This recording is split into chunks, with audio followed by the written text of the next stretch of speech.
नमस्कार मित्रांनो, मी ऋषिकेश मदनकर, AW अकॅडमी राठीनगर अमरावती. आणि मी 10th मॅथमॅटिक्समध्ये लिनियर इक्वेशन इन 2 व्हेरिएबल्स हा युनिट स्टार्ट केलेला आहे. आणि आतापर्यंत तुम्ही या टॉपिकवर 5 व्हिडिओज बघितलेले सुद्धा आहेत. तर लिनियर इक्वेशन इन 2 व्हेरिएबल या वरचा हा शेवटचा व्हिडिओ आहे की ज्यामध्ये वर्ड प्रॉब्लेम्स मी घेणार आहे. आणि हे जे वर्ड्स प्रॉब्लेम आहे हे मोस्ट इम्पॉर्टंट आहे तुमच्यासाठी, कारण की याच्यावर 4 मार्क्सचा क्वेश्चन तुम्हाला विचारला जातो किंवा 3 मार्क्सचा क्वेश्चन तुम्हाला विचारला जातो. आणि बरेच विद्यार्थ्यांना हा जो टॉपिक आहे हा डिफिकल्ट जातो. तर वर्ड प्रॉब्लेम सॉल्व्ह करताना नेहमी लक्षात ठेवायचं की पहिले ते न्यूमरिकल समजून घेणे इम्पॉर्टंट आहे. एकदा न्यूमरिकल समजून घेतलं तर त्यामध्ये तुम्हाला 2 कंडिशन दिलेल्या जातील आणि त्या 2 कंडिशन्स काय दिलेल्या आहेत हे सुद्धा ओळखणं मोस्ट इम्पॉर्टंट आहे. तर मी काही न्यूमरिकल तुमच्या मीन्स स्टेट बोर्डच्या सिलेबस मधनं घेतो आहे, पण असे बरेचसे न्यूमरिकल आपण जेव्हा तुमची बॅच सुरू होईल त्या बॅच मध्ये मी घेणार आहे. ठीक आहे. किंवा याच्या अगोदर जेवढे तुम्ही व्हिडिओज बघितलेले आहेत तर त्यामध्ये मी बरेचसे न्यूमरिकल कव्हर करण्याचा प्रयत्न केलाय, पण जेव्हा लॉकडाऊन ओपन होईल त्याच्यानंतर ऍक्च्युअल बॅच मध्ये बरेचसे न्यूमरिकल मी सॉल्व्ह करून देईल आणि तुम्हाला ते प्रॅक्टिस पण करावं लागतील. तर बघा, आजचं जे फर्स्ट न्यूमरिकल आहे तर ते काय म्हणत आहे. तर बघा, 2 types of boxes A and B are to be placed in a truck having capacity of 10 tons. तर एक ट्रक आहे, त्या ट्रक मध्ये ट्रकची कॅपॅसिटी दिलेली आहे 10 टन आणि त्यामध्ये 2 टाइपचे बॉक्सेस तुम्ही ठेवलेले आहेत. बॉक्स आहे, एक बॉक्स आहे A आणि दुसरा बॉक्स आहे B. आणि तो जो ट्रक आहे तो किती वेट हँडल करू शकते, तर किती म्हटलं त्याची कॅपॅसिटी किती आहे 10 ton. When 150 boxes of type A and 100 boxes of type B are loaded in the truck, it weighs 10 tons. पहा कशाचे 150 बॉक्सेस टाइप A चे आहेत आणि 100 बॉक्सेस टाइप B चे आहेत. तर जो ट्रक आहे त्याचं जे की वेट आहे ते किती बनत आहे, दॅट इज 10 टन्स. म्हणजे तो काय झालाय, पूर्ण कॅपॅसिटीने पॅक झालेला आहे. नंतर म्हणते but when 260 boxes of type A are loaded in the truck, it can still accommodate 40 boxes of type B so that it is fully loaded. जेव्हा तुम्ही सेकंड कंडिशन काय म्हणताय की जेव्हा तुम्ही 260 बॉक्सेस ऑफ टाइप बी ठेवताय तर त्या 260 बॉक्सेस टाइप ए च्या व्यतिरिक्त आणखी तुम्ही 40 बॉक्सेस कशाचे ठेवू शकताय, दॅट इज टाइप बी चे. जेव्हा तो जो ट्रक आहे तो काय होईल, फुल्ली लोडेड होईल. तुम्हाला म्हटलंय find the weight of each type of box. तुम्हाला विचारलेलं आहे दोन्ही बॉक्सेसचं वेट किती आहे ते तुम्हाला विचारलेलं आहे. तर बघा याला सॉल्व्ह कसं करताय. तर मी म्हणताय let weight of box A B x kg and that of box B y kg. ठीक आहे. टाइप ए चा जो बॉक्स आहे त्याचं वेट मी x kg कन्सिडर केलेला आहे आणि टाइप बी चा जो बॉक्स आहे त्याचं वेट मी कन्सिडर केलेलं आहे किती, y kg. आणि तुम्हाला इथे माहित नसणार तर बघा 1 टन इक्वल्स टू 1000 kg. ठीक आहे, हे मोस्ट इम्पॉर्टंट आहे. That is 1 ton equals to 1000 kg. तर तुम्हाला म्हटलंय फुल कॅपॅसिटी फुल्ली लोडेड तर किती आहे 10 टन्स. 10 टन्स मीन्स काय, तर 1 टन म्हणजे 100 सॉरी 1000 तर 1000 into 10 that is 10,000 kg. ठीक आहे. ही कॅपॅसिटी आहे कशाची आहे दॅट इज ट्रकची. तर फर्स्ट केस मध्ये काय म्हणते पहा फ्रॉम फर्स्ट कंडिशन. तर पहिली कंडिशन म्हणताय की त्या ट्रक मध्ये जेव्हा 150 box of type A and 100 box of type B जर ठेवले तर ट्रकचं वेट किती होत आहे दॅट इज 10 टन. म्हणजे असं म्हणू शकतो एका बॉक्स ए चं वेट x kg आहे तर 150 बॉक्सेसचं किती होईल त्याचे 150 into x. जसं की मी फॉर एक्झाम्पल आपण समजा एक पेन आहे या पेनचं जर वेट मी कन्सिडर करतो आहे 100 ग्राम आहे तर असे जर मी 2 पेन घेतले तर किती होईल तर तुम्ही काय करणार 100 into 2 that is 200. तर सेम तसंच बॉक्स ए चं वेट x kg आहे तर 150 बॉक्सेसचं किती होईल 150 into x that is 150x. आणि 100 बॉक्स बी टाइपचे आहेत तर 100 बॉक्स बी टाइपच्या बॉक्सचं वेट किती होईल दॅट इज 100 into y. आणि ट्रक काय होत आहे जेव्हा 150 बॉक्स टाइप ए चे आणि 100 बॉक्स टाइप बी चे ठेवताय तर ट्रक किती वेट करताय दॅट इज 10 टन. म्हणून मी फ्रॉम फर्स्ट कंडिशन असं लिहू शकतो दॅट इज 150x म्हणजे काय weight of 150 boxes of type A plus 100y that is weight of 100 boxes of type B equals to किती टन म्हणताय 10 टन. 10 टन म्हणजे किती केजी that is 10000. समजलाय. आता बघा जर मी याला डिवाइड करतो 50 ने तर काय होईल डिवाइड बाय 50. जर 50 ने डिवाइड केला 150 divide by 50 that is 3x plus 100y divide by 50 that is 2y equals to इथे 0 0 कॅन्सल होईल 1000 डिवाइड बाय किती आहे that is 5 आहे तर इथे 200 याला म्हणतो इक्वेशन 1. समजलाय. आणि आता मी म्हणतोय from second condition. Second condition मध्ये काय म्हणताय जेव्हा ट्रक मध्ये 260 बॉक्सेस ऑफ टाइप ए चे ठेवले तर त्या ट्रक मध्ये आणखीन 40 बॉक्सेस कशाचे बसतायत दॅट इज टाइप बी चे. तर ट्रक काय होत आहे फुल्ली लोडेड म्हणजे 10 टन त्याचं वेट होईल. तर मला सांगा मी असं म्हणू शकतो 260 बॉक्स टाइप ए चे आहेत तर 260 बॉक्स मिळून किती वेट होईल तर 260 into x प्लस 40 बॉक्सेस कशाचे आहेत टाइप बी चे आहेत तर त्याचं वेट किती होईल 40 into y. या दोघांची ऍडिशन म्हणजे किती होत आहे 10 टन. तर मी असं लिहू शकतो सेकंड कंडिशन वरनं that is 260x plus 40y equals to किती दॅट इज 10,000 kg.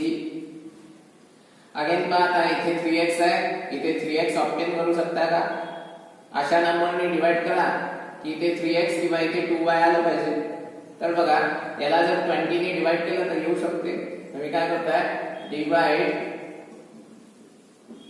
बाय 20 ने डिवाइड केला 0 0 कॅन्सल होईल 26 डिवाइड बाय 2 किती that is 13x plus 2y equals to 0 0 cancel होईल आणि 2 ने डिवाइड करा 1000 ला ते 500. इक्वेशन 1 मिळालं इक्वेशन 2 मिळालं. ते काय करताय इक्वेशन 2 मधनं 1 ला सबट्रॅक्ट करताय सबट्रॅक्ट इक्वेशन 1 फ्रॉम 2. तर बघा इक्वेशन 2 काय आहे 13x plus 2y equals to 500 आणि इथे किती होतं first equation 3x plus 2y equals to 200. Subtract करा तर plus 2y minus 2y cancel होईल 13x minus 3x that is 10x आणि 500 minus 200 that is 300 हा 0 कॅन्सल तर x इक्वल टू किती आला 30. सिमिलरली मला सांगा ही x ची व्हॅल्यू मी इक्वेशन 1 मध्ये पुट करतो. Put x equals to 30 in equation 1. Equation 1 मध्ये 3 into x च्या जागेवर 30 प्लस इथे 2y equals to 200. तर 30 into 3 that is 90 plus 2y equals to 200. तर 2y plus 90 तिकडे पाठवा. तर 200 minus 90 that is 2y equals to 200 minus 90 that is 110. 2 ने divide करा so y equals to 110 divided by 2 that is 55 kg. इथे unit आहे kg. Therefore तुम्ही म्हणणार weight of box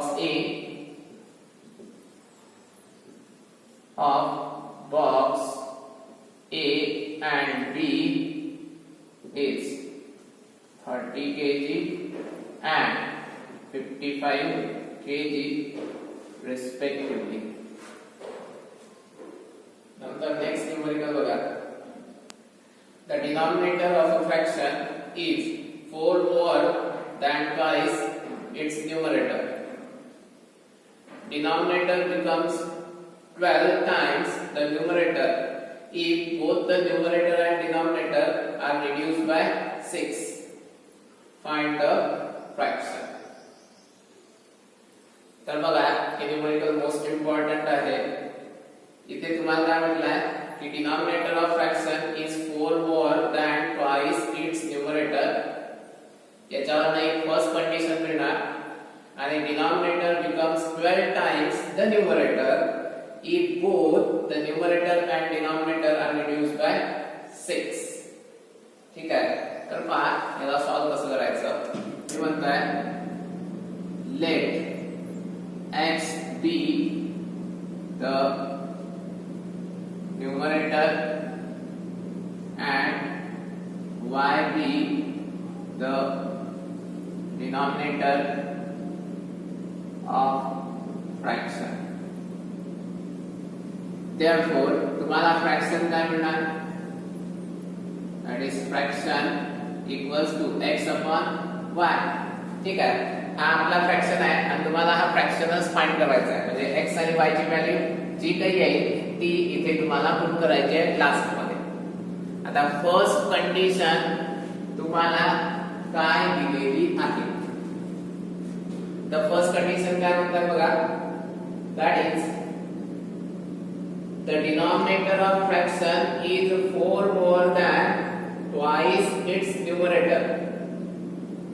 Denominator of fraction the fraction चा denominator काय आहे y. Denominator of fraction is 4 more.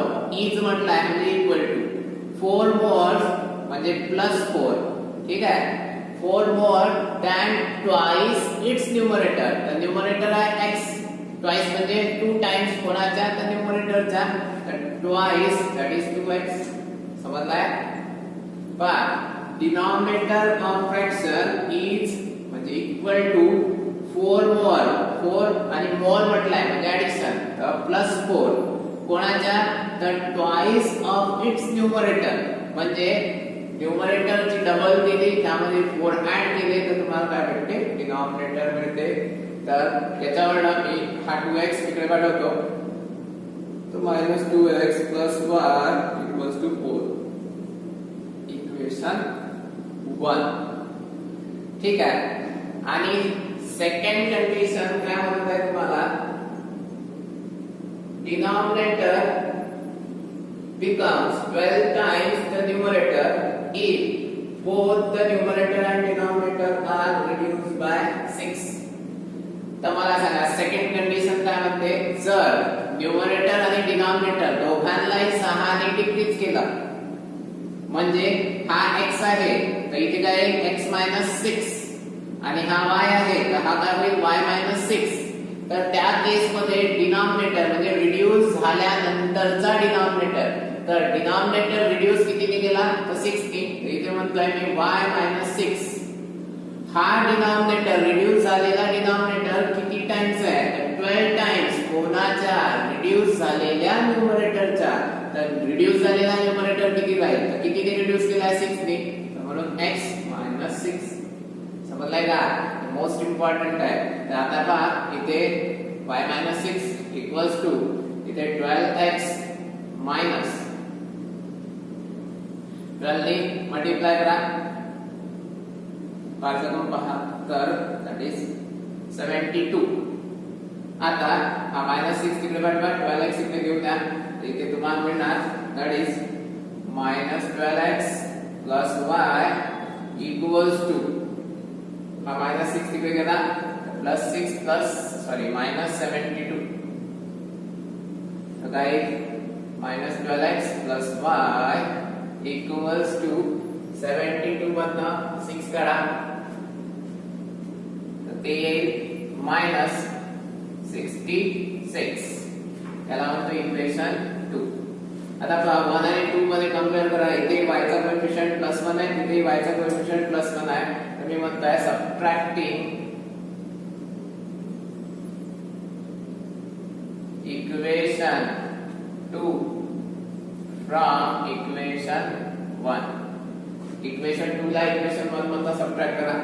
तर इक्वेशन 1 किती आहे -2x + y = 4 आणि सबट्रॅक्ट कोणाला करायचं आहे इक्वेशन 2 ला दॅट इज -12x + y = -66.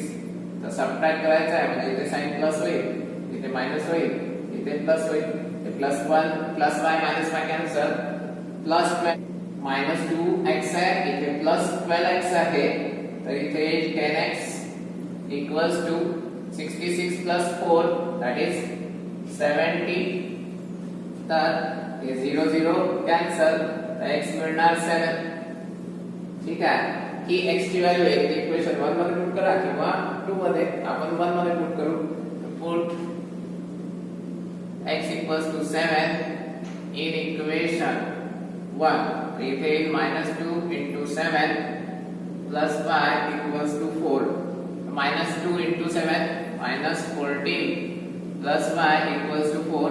-14 तिकडे पाठवा y = 4 + 14 y = 2 that is 18. ठीक आहे. therefore तुम्हाला फ्रॅक्शन मिळणार x ची व्हॅल्यू किती आलेली आहे that is 7 y ची व्हॅल्यू आली आहे 18. तर पहा x upon y तर x व्हॅल्यू आलेली आहे 7 y आलेली आहे 18. हे राहील त्याचं आन्सर. समजलाय. नेक्स्ट न्यूमरिकल बघा. Sum of the present ages of Manish and Savita is 31. Manish age 3 years ago was 4 times the age of Savita. Find their present ages. तर तुम्हाला म्हटलंय sum of present ages of Manish and Savita is 31 आणि Manish age 3 years ago was 4 times the age of Savita. Find their present ages. लक्ष द्या याला solve कसं करायचं आहे. मी इथे लिहितोय let x be the present age of Manish and y be the present age of Savita. तर पहा समजा कन्सिडर करा एखादा पर्सन आहे त्या पर्सनचं आजचं वय समजा 20 इयर आहे. किती आहे 20 इयर. आणि दुसरा पर्सन आहे त्या दुसऱ्या पर्सनचं एज समजा 21 इयर्स आहे. तर दोघांच्या इयरची सम किती होईल. एक आहे 20 चा एक आहे 21 चा. तर 20 + 21 दॅट इज 41. तसंच तुम्हाला म्हटलंय from first condition that is sum of present age of Manish and Savita is 31 म्हणजे या दोघांच्या तुला x plus y equals to 31 equation 1. ठीक आहे. नंतर काय म्हणते सेकंड कंडिशन मध्ये की 3 years ago. तर मला सांगा एखाद्या व्यक्तीचं आजचं वय 25 इयर्स असणार तर 3 वर्ष अगोदर कितीचा असणार तो 22 चा. कसं काढणार तर 25 - 3. तर सिमिलरली मनीषचं आजचं वय x आहे तर 3 वर्ष अगोदर किती राहील. तर सेम तसंच तुम्ही जसं 25 मधनं 3 मायनस केले होते तसंच x मधनं काय करणार 3 मायनस करणार. आणि या मनीषचं जे वय आहे 3 वर्ष अगोदरचं हे 4 टाइम्स आहे कोणाच्या तर सविताच्या वयाच्या. तर किती वर्ष अगोदर 3 वर्ष अगोदर. हे इम्पॉर्टंट आहे. इथे मिस्टेक करता स्टुडंट. तर मी काय करताय from second condition that is 3 years ago. तर 3 years ago मनीषचं वय किती राहील x - 3 equals to 4 times the age of Savita. तर एज ऑफ सविता म्हणजे 3 वर्ष अगोदर सविताचं वय किती राहील. ऑब्वियसली आताचं वय आहे तर 3 वर्ष अगोदर y - 3. जर नंतर म्हटलं असतं तर प्लस केलं असतं. अगोदर म्हटलं मायनस. याला सॉल्व करा. x - 3 equals to 4y - 12. हा -3 तिकडे पाठवा 4y इकडे आणा. तर x - 4y equals to -12 plus 3. तर तुम्हाला मिळणार x - 4y equals to -9 equation 2. आता बघा इथे x plus y आहे इथे x - 4y आहे. तर इथे x चा कोएफिशिएंट 1 इथे 1 आहे. तर मी काय करतोय दॅट इज सबट्रॅक्ट